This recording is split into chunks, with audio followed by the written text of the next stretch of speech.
Je vais vous parler d'un sujet qui n'est pas mon champ de spécialité. Alors ce sera un point important.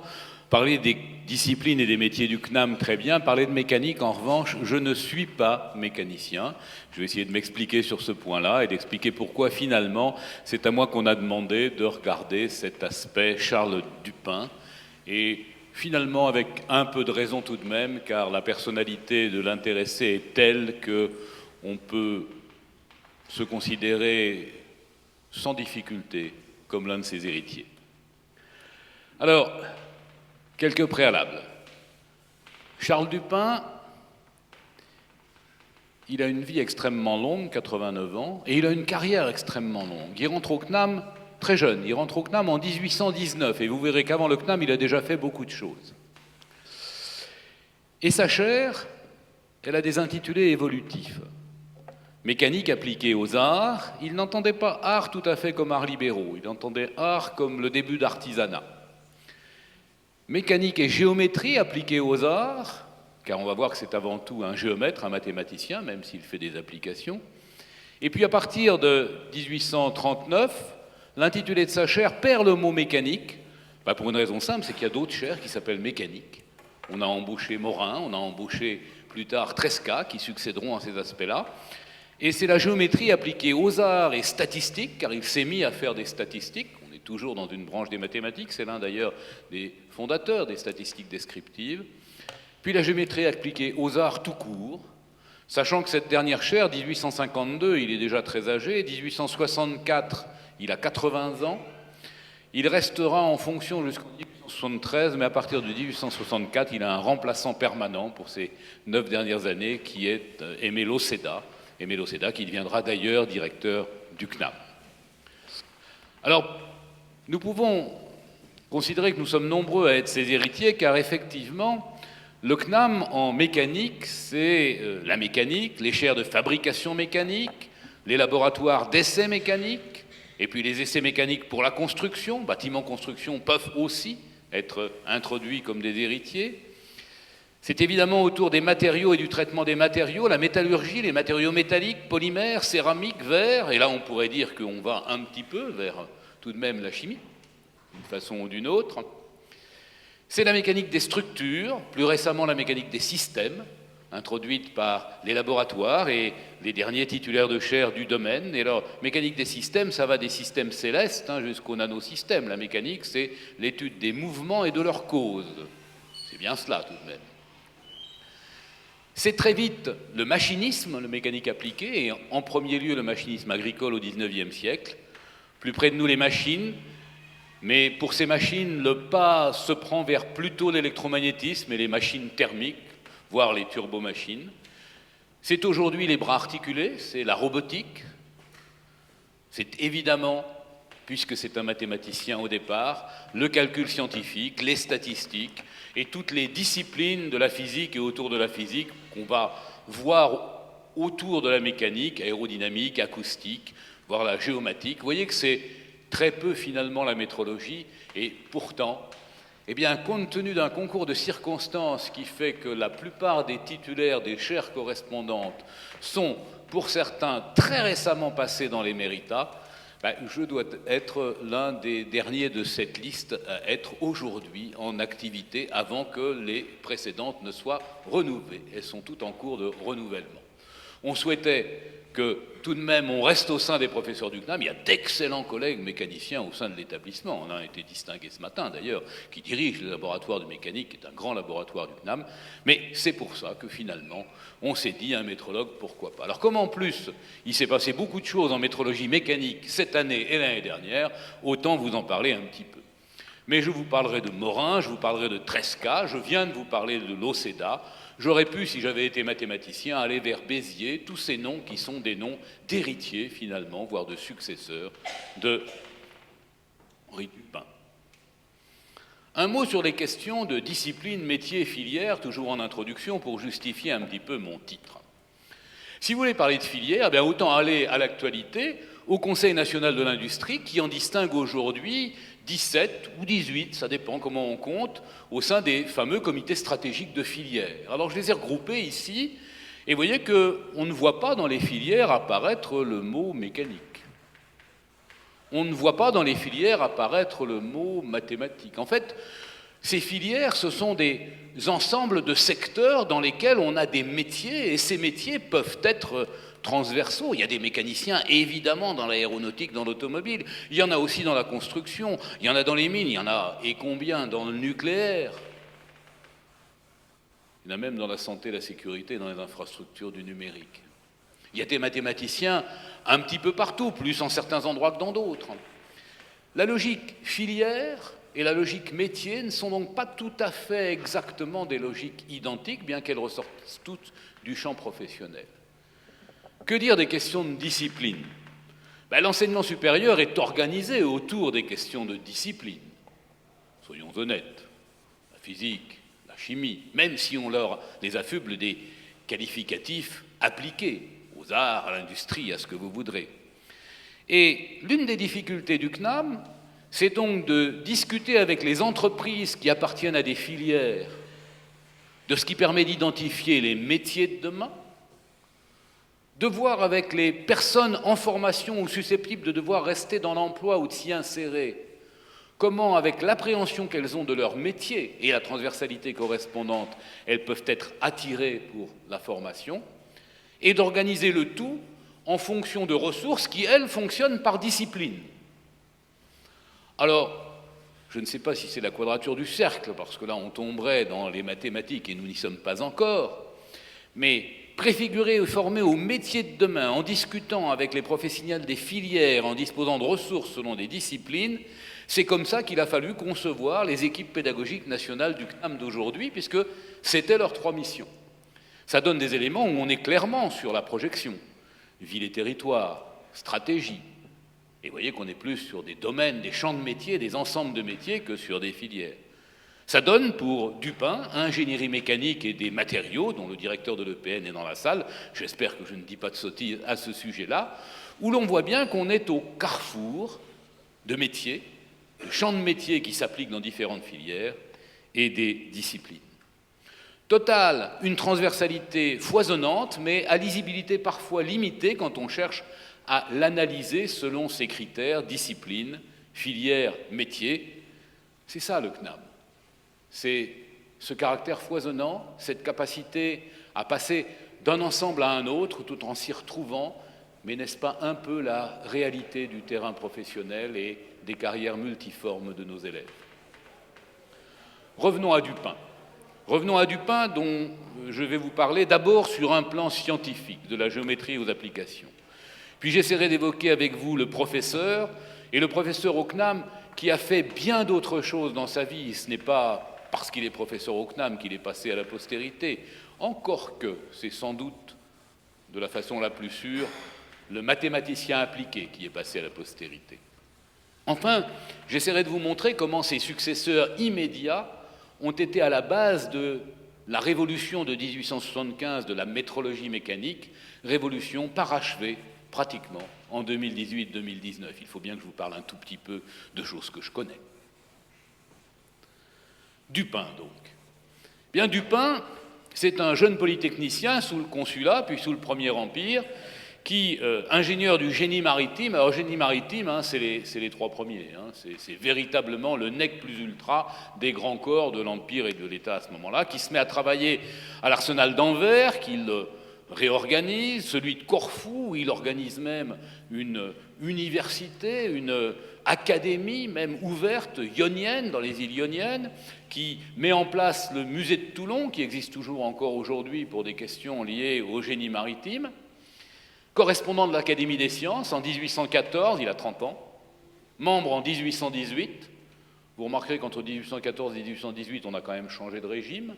C'est pas grave, il a traversé cela sans problème, et vous allez voir qu'il va en traverser des régimes sans difficulté, notre cher ami Dupin. Alix, c'est un élève de Lazare Carnot, il devient disciple de Gaspard Monge, et sa spécialité, c'est la géométrie des surfaces courbes.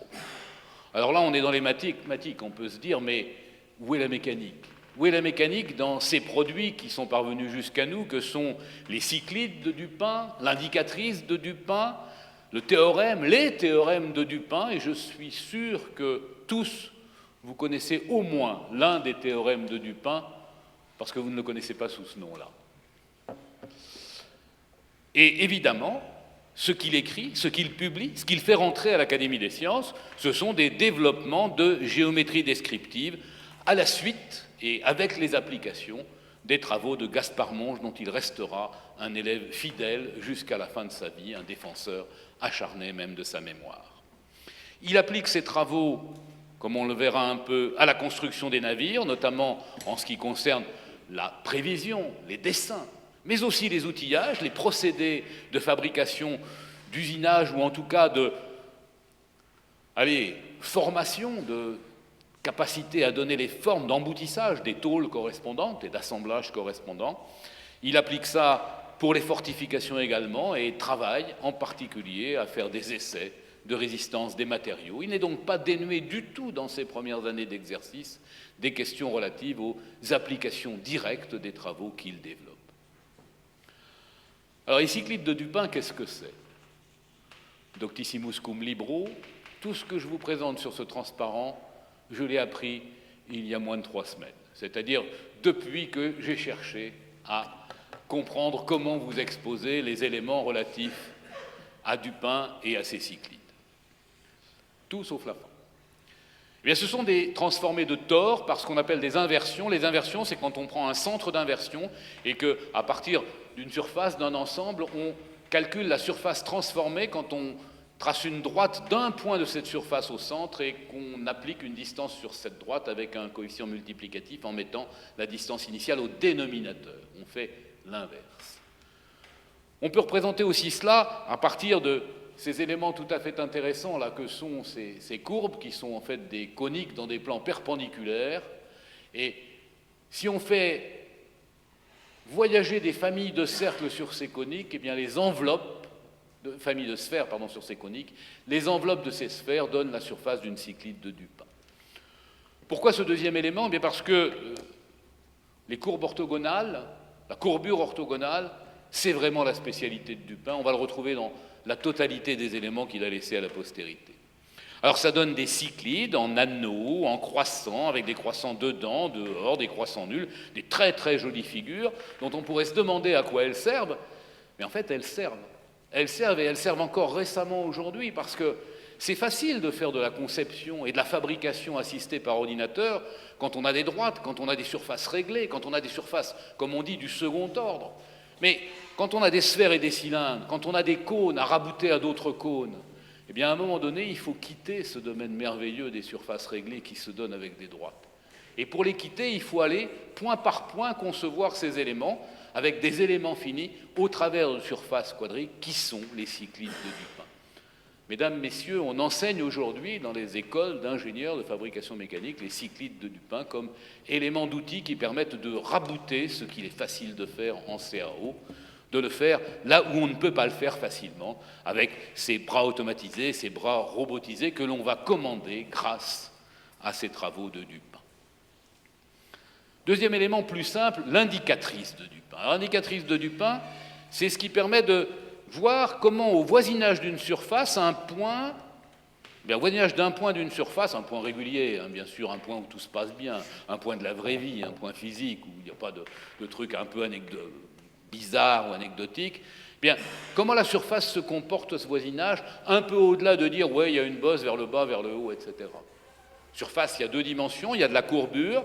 On va retrouver finalement l'idée que l'indicatrice, c'est ce qui va donner l'intersection de la surface avec un plan tangent à celle-ci. Et suivant les courbures, vous aurez cette logique avec un petit col en selle de cheval, vous aurez ce paraboloïde elliptique, vous aurez ce paraboloïde cylindrique, tous ces éléments qui sont finalement les caractéristiques de base des façons de représenter les surfaces. Alors quelquefois, c'est complètement dégénéré, les 2 courbures sont nulles et ça donne cet élément où il y a un vrai plat. Un vrai plat que les mathématiciens appellent selle de singe, d'ailleurs, pour une raison que j'ignore, et qui traduit simplement le fait que, à l'ordre 2 inclus, plus rien ne varie, tout est nul et on est très plat. Donc les variations se font à l'ordre 4. Alors vous me direz, à quoi ça sert? Ça servait beaucoup pour les coques de navire. Vous avez compris qu'il faut, sur les coques de navire, pour tout ce qui concerne en particulier le fait qu'on va avoir des écoulements sur des surfaces ou des écoulements entre des surfaces, pouvoir maîtriser le mieux possible la façon dont les frottements se manifestaient sur ceux-ci. Aujourd'hui, c'est un concept, mais un concept de base qu'on enseigne dans tous les bons cours de géométrie des surfaces. Moi, je me souviens effectivement qu'on m'a parlé des indicatrices de Dupin. Plus simple encore, le théorème de Dupin en mathématiques. Alors là, je vous l'ai reproduit. On dit souvent qu'une bonne image vaut mieux qu'un long discours. Écoutez, j'ai essayé de faire l'image. Franchement, elle était tellement illisible que j'ai laissé tomber. J'ai laissé tomber. C'est toujours lié aux courbures de surface. Quand vous en avez trois qui sont orthogonales, ça fait des éléments, c'est parallèle. C'est pas la peine qu'on lise directement. C'est plus important de savoir ce que ça donne comme conséquence. Mais ça donne une conséquence d'un théorème que dès que vous avez fait des sciences, vous connaissez, qui est le fameux théorème de Malus, qui dit qu'en gros, principe de moindre action, le chemin optique entre un point et un autre point, quand on a un rayon lumineux, est extrémal. En fait, ce chemin traduit l'orthogonalité des surfaces d'onde par rapport à la propagation des chemins lumineux, donc c'est bien des questions d'orthogonalité à des surfaces, et la façon dont ça se conserve quand on passe un miroir, un dioptre, plusieurs miroirs, plusieurs dioptres. C'est le principe de Malus. Ah, tout est dit. Théorème de Malus-Dupin, on le connaît tous sous le nom de principe de Malus. Pourquoi ? Parce que dans sa forme générale, il a été démontré par Hamilton, et Hamilton cite Malus, mais ne cite pas Dupin. Donc pendant le XIXe siècle, en France, on l'enseigne sous le nom de Malus-Dupin, mais à partir du XXe, ça devient le principe de Malus. Pourtant, si vous regardez, et c'est ce que disent les historiens des sciences, Malus on a moins démontré d'éléments que Dupin. Voilà un peu ce qu'on doit, ce qui fait rentrer Dupin à l'Académie des sciences, en particulier, et ce qu'on lui doit en termes de concepts et d'applications pour les domaines de la physique. Alors il devient professeur au CNAM, par proclamation royale et décret du ministre de l'Intérieur, le 25 novembre 1819. Son premier cours, c'est un an plus tard. Et Dupin, c'est un précurseur pour notre maison.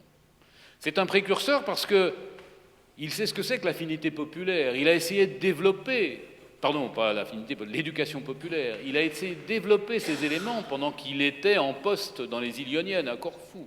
Il fait des voyages en Grande-Bretagne pour essayer de s'inspirer de ce qui se passe à Glasgow.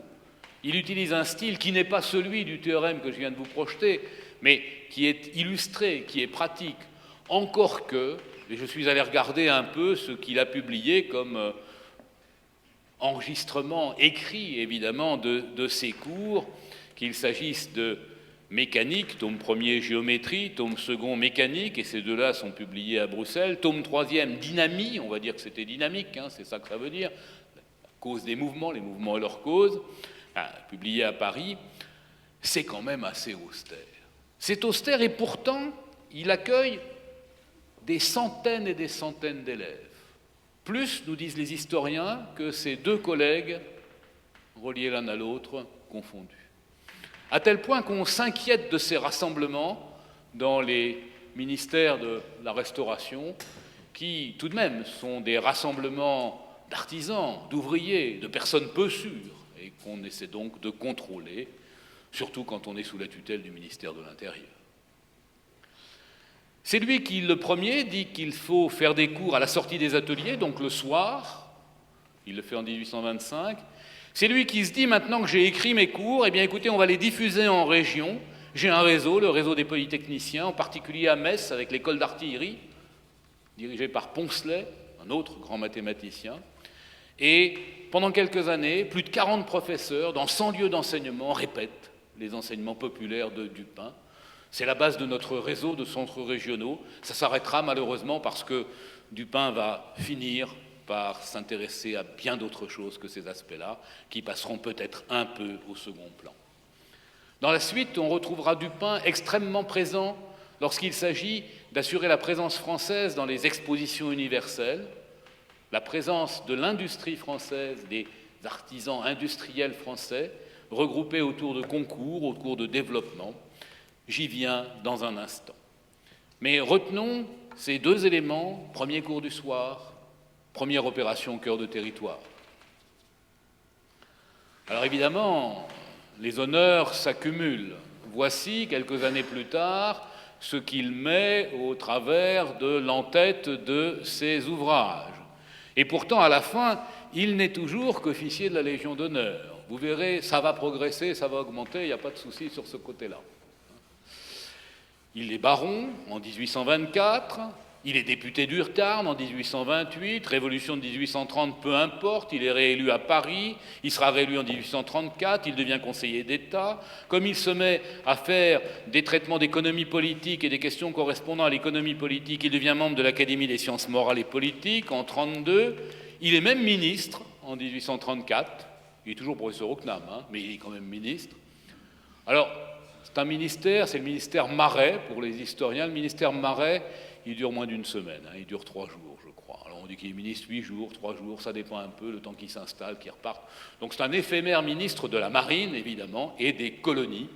Et il laissera, en sa qualité de délégué colonial qui défend les colons et qui fait des statistiques sociales sur les colonies, il laissera un souvenir très mitigé car il essaie de prouver par les statistiques que c'est mieux en France où il y a des esclaves qu'en Angleterre où il n'y en a plus. En tout cas, la santé des esclaves est meilleure que celle des non-esclaves.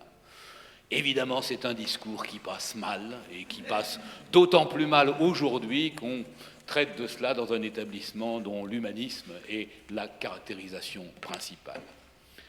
1848, nouvelle révolution, peu importe, il devient député de Seine-Inférieure, il est élu à la Constituante, réélu en 1949. Dès l'Empire, il s'y rallie, il devient sénateur. Ah, j'oubliais, en 1937, il a été fait pair de France. Il prend enfin sa retraite publique en 1870, il a 86 ans. Évidemment, ses travaux, son enseignement, tout cela, vous avez compris que c'est devenu un petit peu au deuxième plan. Il y a eu des remplaçants, on a recréé des chaires de mécanique et il se concentre sur la géométrie appliquée aux arts et sur les travaux d'économie politique, sur la santé, sur l'éducation populaire. En fait, c'est un contemporain de quelqu'un que je cite souvent en métrologie, qui est Quetelet. Quetelet, c'est qui? C'est l'homme qui, parmi les disciples de Gauss, les disciples de Karl Gauss, qui a joué un rôle considérable dans l'évolution épistémologique des sciences, en introduisant le concept d'incertitude, en le formalisant, disciples qui sont Helmholtz pour les sciences, Quetelet pour les statistiques sociales, Fechner pour les questions relatives à l'apparence et à la perception humaine, eh bien, c'est un contemporain de Quetelet. Alors on lui doit 2 choses. D'abord, de grandes enquêtes préalables aux expositions de l'industrie, notamment sur les questions relatives à l'industrie française de l'époque, et aussi, et là je l'ai appris aussi, l'édition de la première courbe choroplète. Alors qu'est-ce que c'est qu'une courbe choroplète? C'est un truc statistique qu'on utilise tout le temps. C'est un truc statistique où on met des couleurs ou des grisés sur une carte. Eh bien, la première, c'est Charles Dupin. Et c'est la carte de France, ici, du niveau d'éducation, ou plutôt de l'effectif des personnes qui suivent des éléments d'éducation dans les différents départements, 1826, du royaume. Alors, vous constaterez que ce royaume, ce n'est pas tout à fait celui que nous connaissons, puisqu'en 1826, le fleuve Var coule dans le Var, mais Nice et la Savoie ne font pas partie, bien évidemment, du royaume. L'annexion sera beaucoup plus tard. Voilà Dupin, le professeur, le politique, et ses héritiers. Ses héritiers sur les chaires de mécanique, en premier lieu Morin, Adolphe Morin, qui deviendra d'ailleurs directeur du Conservatoire national des arts et métiers. Alors Morin, il est colonel puis général, et les mots qu'on lui attribue comme général datent parfois du temps où il était colonel, mais peu importe, c'est quand même le chef d'établissement qui en particulier va piloter, avec une liste de titres un petit peu plus limitée que celle de Dupin, en tout cas pour l'instant, sur cet aspect-là, qui va initier et porter la révolution métrologique de la fin du XIXe siècle, plutôt du 3/4 du XIXe siècle, suivi en cela par Henri Tresca. Henri Tresca, là aussi sur une chaire de mécanique, successeur de Morin, quand celui-ci la quitte et devient directeur, qui en particulier joue un très grand rôle dans l'émergence du laboratoire de mécanique et d'essais mécaniques du CNAM et la publication du journal de celui-ci qui s'appelle Les Annales du Conservatoire, où on trouvera la relation de l'ensemble des procès-verbaux de la Commission internationale du maître créée à cette époque. Tresca, Morin, des scientifiques dont vous trouverez le nom parmi ceux qui sont inscrits dans les cartouches de la Tour Eiffel à Paris. Il n'y en a pas tant que ça, il y en a 72. De même que vous y trouverez Monge, que vous y trouverez Malus, qu'on a cité précédemment, que vous y trouverez Poncelet, et tous ces scientifiques que l'on va voir mis à l'honneur par Eiffel et directement liés aux applications industrielles. Alors qu'est-ce qui se passe dans ce domaine-là? Dans le domaine de la métrologie, on est dans le système métrique. Le système métrique hérité de l'an 3, germinal en 3, c'est merveilleux pour un métrologue, vous savez. Le CNAM, c'est l'an 3 de la République. La première loi sur les poids et mesures, c'est l'an 3 de la République. De là à dire, quand vous êtes métrologue au CNAM, que depuis l'origine, vous êtes dans un domaine qui est couvert par l'établissement, ce qui n'est pas tout à fait vrai. Il faut attendre 1847 pour que le CNAM fasse de la métrologie. On est sur, finalement, les créations universalistes de l'an 3. Le mètre méridien, on appellera mètre la mesure de longueur égale à la 10 millionième partie du quart nord du méridien terrestre. Vous le savez, c'est pas tout à fait ce qui est écrit là, mais pas loin.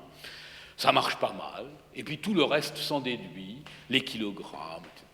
OK. Est-ce que c'est très pérenne? Est-ce que c'est très uniforme? Est-ce que c'est très accessible? Ça, vraiment pas. Est-ce que ça permet de faire des étalons exacts, tout ce dont on a besoin pour les réalisations industrielles? La réponse est, c'est pas si simple que ça. Et les expositions universelles auxquelles travaille beaucoup Dupin montrent que il vaudrait mieux avoir des étalons internationaux beaucoup plus commodes que cela. Il vaudrait mieux avoir ce qu'on appelle des prototypes. Alors évidemment, il se passe des petites choses en Europe autour de 1870 qui fait que le traité prévu à la fin des années 1860 n'est finalement signé qu'en 1875. Mais la Convention du mètre, c'est l'un des plus anciens traités internationaux toujours vivants, qui crée un organisme intergouvernemental, le Bureau international des poids et mesures, installé à Sèvres, mais c'est intergouvernemental, et qui se traduit beaucoup plus longtemps après par un accord commercial signé en 1999, et oui, pour la science ça va, mais pour le business il faut attendre un petit peu plus longtemps pour faire les traités, qui fait qu'il n'y a plus d'obstacles aux échanges internationaux qui soient liés au raccordement des étalons de mesure dans un pays ou dans un autre. C'est ce traité qui a mis en place des organes. Pour certains, j'ai eu le privilège d'appartenir à ceux-ci. Et ce sont ces organes qui ont fait le travail préalable à la révolution des mesures, notamment dans le domaine de la mécanique, qui a eu lieu dans les années 2018-2019. Alors, de quoi s'agit-il? En 1899, on prend des prototypes. On abandonne le méridien terrestre pour une raison simple, c'est qu'on ne sait pas très bien ce que ça veut dire pôle Nord, ce n'est pas un point fixe de l'écorce terrestre. Des définitions extrêmement simples, des objets qui sont conçus en France, même si la coulée chimique, pardon Marc, est une coulée britannique, car Sainte-Claire-de-Ville n'a pas fait aussi bien que Johnson et Matthey. En tout cas, c'est ce que semble montrer l'apparence des objets qui sont faits en alliage de platine et d'iridium. Alors ne t'inquiète pas, tous les métrologues français depuis 120 ans ont eu à cœur de démontrer que les étalons faits à cette époque avec la coulée française ont exactement le même comportement que les autres. C'est-à-dire que c'est peut-être l'aspect qui n'est pas beau, mais sinon ils sont aussi bien que les autres. Et la section française de la Commission internationale du mètre, installée au CNAM en attendant que le Bureau international des poids et mesures puisse agir, va diffuser jusqu'à 50 mètres étalons en platine iridiée et un petit peu moins de kilogrammes. C'est Tresca qui imagine le profil en X de cet objet, sachant qu'il y aura sur le plan qui est au centre ici, une ligne qui, lorsqu'on pose l'objet sur des rouleaux à des distances qui sont bien calculées à l'avance, une ligne qui est exempte des contraintes de pesanteur. Un axe neutre, idéal pour mesurer une longueur, pour matérialiser une longueur. Ce qui est intéressant, c'est qu'à l'époque où Tresca conçoit l'objet, la notion d'axe neutre n'est pas inventée. Et que donc, on voit qu'à partir de la pratique, on peut remonter et initier l'émergence de concepts qui sont des concepts aujourd'hui enseignés, utilisés dans tout le domaine des fabrications mécaniques. Alors, ce n'est pas très satisfaisant tout cela, parce que si l'on regarde maintenant, par exemple, pour les prototypes du kilogramme, comment ils s'écartent les uns des autres sur les 120 dernières années, évidemment, ça demande un petit peu de travail, on ne les compare pas très souvent les uns aux autres, on s'aperçoit qu'il y a une dispersion. Il y a une dispersion de leurs différences. Là, ce qui est représentée sur le graphe, c'est l'évolution sur 120 ans des différences de masse, qui sont un peu plus importantes, mais entre deux objets fabriqués en 1889, référence du kilogramme, et conservés, disséminés dans différents pays et rapprochés pour se comparer régulièrement. Vous voyez qu'il y a une dispersion. Alors vous me direz, oui, mais ils sont différents entre eux, ce n'est pas des étalons. Non, quand votre montre retarde de 5 minutes, mais que vous savez que c'est 5 minutes, vous avez l'heure juste. Il vous suffit de faire un petit travail de correction. Là, c'est pareil. Si vous avez un étalon de masse qui diffère du kilogramme prototype d'une quantité qui est connue, vous avez un étalon de masse connu. Donc on va regarder l'évolution de cette différence. Ben, cette évolution, c'est à peu près plus ou moins 50 microgrammes par siècle. De là à dire plus ou moins 1 microgramme par an quand on a 3 points, c'est osé, mais on franchit cette distance. Sachant qu'on ne sait pas quand même si l'ensemble n'est pas en train de s'alourdir ou de s'alléger, car nous n'avons aucun élément auquel le comparer. Du coup, en 2005, véritablement, les scientifiques se disent il faut faire quelque chose, c'est plus possible, on a quand même des difficultés, il faut redéfinir le kilogramme, et puis dans la foulée, avec l'Académie des sciences, on dit il faut redéfinir le kilogramme, l'ampère, le Kelvin, la mole, enfin, la plupart des unités de base du système international d'unités qui régit tous les domaines de la physique, de la physico-chimie, de la chimie, de la biochimie, de la biologie, toutes les unités, les grandeurs qui peuvent être mesurées dans ce domaine, et les redéfinir à partir d'éléments qui soient vraiment pérennes, uniformes, bon, accessibles, ça fait quand même assez longtemps que c'est foutu, et le plus exact possible. Que les unités qu'on utilise soient les mêmes aujourd'hui, demain, à la naissance de l'univers et dans quelques milliards d'années, à Paris, à Londres, mais aussi sur Mars, ou plus loin, s'il nous est donné d'y aller un jour. Et pour ça, on a des modèles, on a des constantes, des modèles de la science. Exemple, la vitesse de propagation de la lumière dans le vide, c'est quelque chose, il n'y a pas de preuve expérimentale qu'elle n'est pas constante. Les modèles théoriques, mais on ne sait pas s'ils sont justes. Alors je ne vais pas vous dire que c'est juste, que les constantes, comme celle-ci, sont invariables. Je n'en sais rien. Ce que je dis, c'est que ce n'est même pas faux. C'est-à-dire qu'il n'y a aucune preuve qu'elles ne sont pas constantes, aucune preuve expérimentale. Et on va en trouver d'autres comme ça, on va les mesurer, on va essayer de faire en sorte que ce soit le mieux possible défini. On rentrera les modèles scientifiques qu'il y a derrière dans la définition des unités, c'est ce qui sous-tendra le système. Alors évidemment, ça donne un truc un peu austère, hein, je suis d'accord avec vous, si je vous dis les unités d'aujourd'hui, c'est ça, vous avez compris que j'ai tout affiché à la fois pour qu'on puisse passer assez vite dessus, mais c'est quand même un petit peu vrai, c'est ça les unités d'aujourd'hui. Des valeurs numériques données à des constantes physiques fondamentales. Pourquoi des valeurs numériques ? Ben pour une raison simple, ça aurait été mieux de mettre un partout, oui, ça c'est sûr, mais on ne vous a pas fait le coup de l'euro. On ne vous a pas dit, la nouvelle unité, ce sera 6, 5, 5, 9, 5, 7 fois la précédente. On vous dira, avant, on vous a dit, avant le kilogramme, c'était ça, à peu près, un petit peu plus, un petit peu moins, il y avait une incertitude. Aujourd'hui, le kilogramme, c'est ça, et c'est mieux défini, mais c'est dans l'incertitude d'avant, comme ça ne change rien pour vous. C'est ça l'idée de la continuité qu'on appliquera toujours dans le domaine de l'évolution des unités de mesure. Alors du coup, le kilogramme, c'est quoi aujourd'hui ? La mécanique qui repose sur le kilogramme, parce que qui dit masse, dit pression, dit force, dit énergie. Tous les domaines qu'on va voir se manifester pour la mécanique des formes, des objets, des structures, des mouvements. Ben, le kilogramme, ce n'est plus la masse prototype internationale du kilogramme. Il a quand même bien vécu, 120 ans, parce que la définition était encore inchangée. Le kilogramme s'est défini en prenant la valeur numérique fixée de la constante de Planck, H égale à ceci, lorsqu'elle est exprimée en joules secondes. Vous avez compris que à l'école, au collège, au lycée, on va au-devant de difficultés. On va au-devant de difficultés, peut-être même au CNAM, peut-être même dans la salle, on va au-devant de difficultés. Alors ça veut dire qu'il y a un beau sujet pédagogique.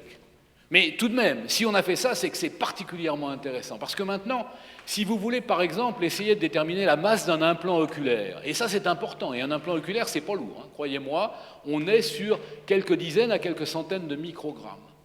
Eh bien, vous pouvez imaginer un principe reposant sur cette valeur connue de la constante de Planck, qui n'est pas besoin de comparer cet objet à 1 kilogramme. Or, avant, c'est ce qu'il fallait faire. On savait faire des étalons secondaires, ce que vous appelleriez des poids, des masses marquées sur ces aspects-là, jusqu'à 100 microgrammes. Mais pour raccorder 100 microgrammes au kilogramme, si on veut être sérieux, il faut faire 200 comparaisons dans des laboratoires de plus en plus spécialisés. Vous imaginez la perte en ligne, vous imaginez l'incertitude qu'on va avoir après toutes ces comparaisons. On a énormément simplifié la capacité d'accès à toute l'étendue de mesure pour toutes les unités correspondant à cela. Pour les grandes valeurs comme pour les petites valeurs, pour les températures comme pour les masses, comme pour les forces, comme pour d'autres domaines. Et je vais essayer de vous l'illustrer sur un ou deux points. Cette traçabilité en n'importe quel point de l'étendue, en particulier pour les systèmes que j'ai essayé de représenter ici et dont le développement souffrait de ne pas disposer de capacité de raccordement, voire même de définition des grandeurs à mesurer à leur échelle, que sont les micro- et les nanosystèmes. On pourrait reprendre la logique des filières que nous avons vues, sorties du Conseil national de l'industrie tout à l'heure, et se rendre compte que les nanosystèmes, même si bien sûr le plan Nano 2022, qui est introduit comme le 18e comité stratégique, figure à la mention électronique, parce que les fabrications sont celles des composants électroniques, eh bien, on se rendrait compte que ces nanosystèmes interviennent dans la quasi-totalité des filières telles que nous les avons données. Il suffit d'ouvrir un journal, radio, télévisé, papier, pour se rendre compte que, même dans l'agroalimentaire, les nano-objets, les nanosystèmes constituent un point saillant, important, du contrôle des liens de la santé et de la sécurité. Alors, si vous voulez qu'on fasse un tout petit peu de physique, pas beaucoup, mais un tout petit peu, qu'est-ce que c'est que H, cette fameuse constante de Planck? C'est le H de E égale H nu. Allez, on a entendu parler de ça. C'est-à-dire que l'énergie, c'est H et puis des fréquences. Et comme H est connu, l'énergie, c'est une mesure de fréquence. Mais E, l'énergie, c'est aussi MC2. Et si on regarde un petit peu ce qui se passait avant, en fait, C est connu aussi, parce que c'est fixé par aujourd'hui la définition du mètre. Total, MC2, M, je peux le mesurer en E, donc en U, donc en unité de fréquence et par des mesures de fréquence. Or, la fréquence, les horloges atomiques, c'est quelque chose de formidable. C'est quelque chose de formidable parce qu'on arrive à reproduire la définition de la seconde à mieux que 10 puissance moins 15 près, le milliardième près. Le milliardième près, c'est... Pardon, pas le milliardième près. Le millionième de milliardième près. On n'est pas loin d'une seconde sur l'âge de l'univers, dans ces aspects-là. C'est l'ordre de grandeur. Donc quelque chose qui est d'une stabilité, d'une capacité de mesure extrêmement importante. Dès que vous avez ramené une mesure à une mesure de fréquence, vous pouvez considérer que les références ne comptent plus dans l'incertitude, mais que c'est le principe que vous mettez en œuvre qui est important. Alors, deux exemples de cela. D'abord, essayez de mesurer une masse directement, de façon absolue, à une petite échelle. Eh bien, la meilleure masse mesurée aujourd'hui, donc depuis 2019, où le feu vert a été donné le 20 mai dernier de faire cette transition, c'est la masse d'un atome ou d'une molécule particulière sur laquelle vous allez envoyer un grain d'énergie qu'on appelle un photon, celui qui a la foutue énergie H nu, et vous mesurez nu la fréquence, facile, H c'est connu, donc l'énergie est connue, parce qu'un photon c'est un peu comme un ballon de rugby, si vous voulez, en mécanique. Vous envoyez, évidemment il y a de l'énergie, mais il y a aussi ce qu'on appelle la quantité de mouvement. Quand vous voulez le recevoir, choc mou, vous le gardez, vous reculez. Vous reculez, donc vous vous déplacez. Si vous vous déplacez, on peut mesurer votre vitesse. Ah oui, mais la vitesse, vous vous souvenez ces questions de vitesse là, quand vous voyez un émetteur venir vers vous en émettant un son ou de la lumière, alors ce sera de la lumière, mais pour un son ça marche, la voiture qui arrive, son moteur c'est et puis quand elle part c'est en fait, la fréquence apparente du son dépend du mouvement qu'il y a entre l'émetteur et le récepteur. C'est vrai aussi pour votre atome qui vient d'absorber son petit photon et qui va vous réémettre de la lumière. C'est ce qu'on appelle l'effet Doppler. Et c'est encore une mesure de fréquence qui va vous donner accès à cette vitesse, et donc quelque part à cette énergie, et donc à cette masse.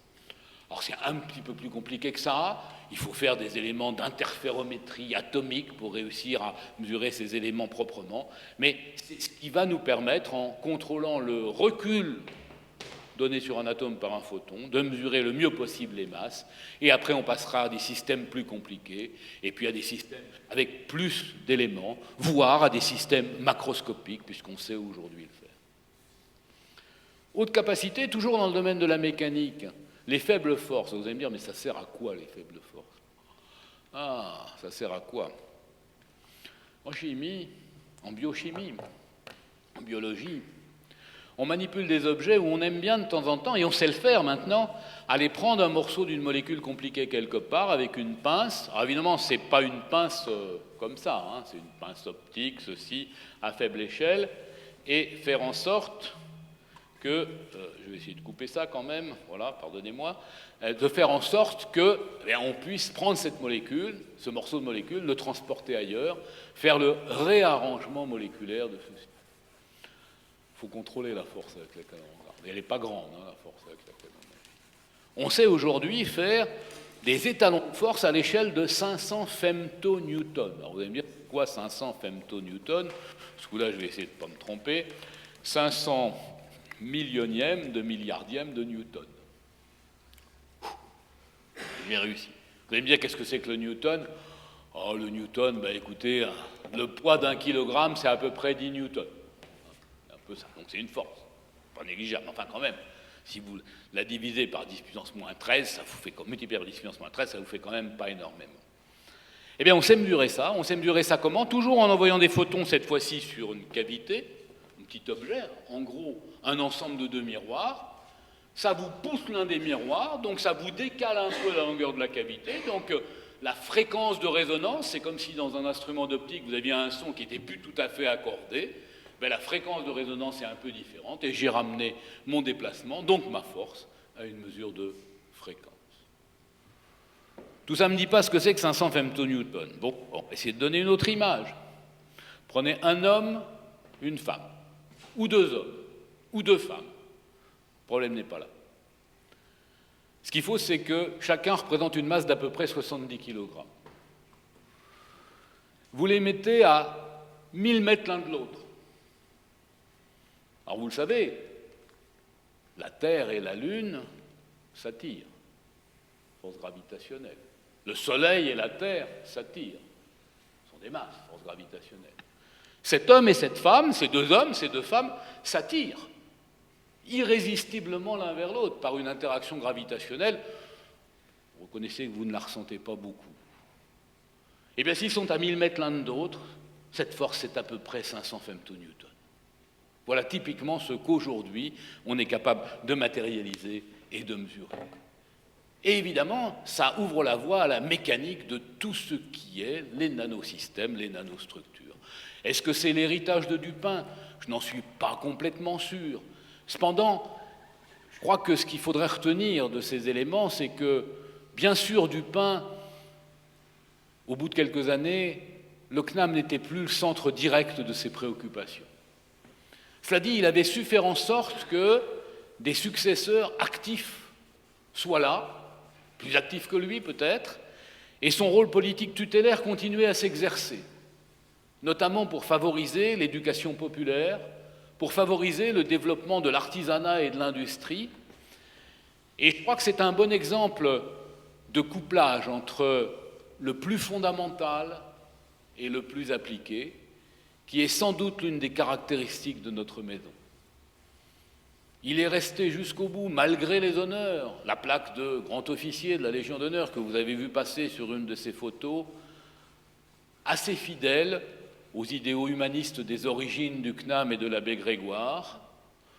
Je crois que le travail qu'il a pu faire préfigure bien, et en tout cas les conséquences qu'on en a vues, très indirectes certes, sur l'évolution des références métrologiques, que vous avez compris, je maîtrise un peu mieux, préfigure bien ce qui est assez représenté ici par cet élément conceptuel qui tend la main à une vraie main, celle du quotidien, celle du réel, celle de la vraie vie.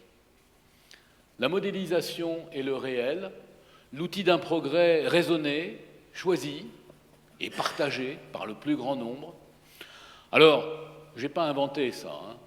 Ce que je viens de vous citer, là pour finir, est le logo, c'est la devise et le logo de l'Académie des technologies en France, simplement. Mais je crois que ça va assez bien avec notre maison.